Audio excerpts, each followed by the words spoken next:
Mbak, tukang sablon iki. Iya, Mas. Lho, aku nyablon sedina lho wis rusak kabeh, tiwas pesen atusan. Piye niki? Oleh tak lapor sampean lapor balik mesti. Sampean iki gedhe dhuwur meneng tok ae. Apa sampean biang-biang barang? Kerjane apa sih? Sik Mas, sadurunge sampean nyablone nanti. Nyablone nang kono, Mas. Lho, beda iku Mas. Seje iku.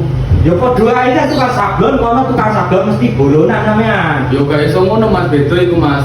Nang Fulan Studio Mas, iku sablone Pangga Jos. Kirim teko Didi, sampai teko luar negeri, nang Indonesia nasional itu kirim Mas. Kabeh customer padha ngomongnya apik, gak bakal letek, gak bakal pecah-pecah, wis pokoke jos Mas pokoke. Ora studio.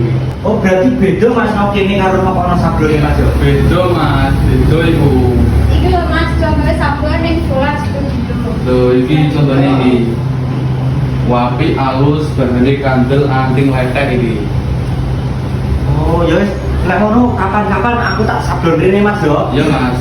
Masuk Mas iku. Wo kon iku kok ora nyabono kene, ngamuk-ngamuk nang kene. Robot gatel le. Kau sih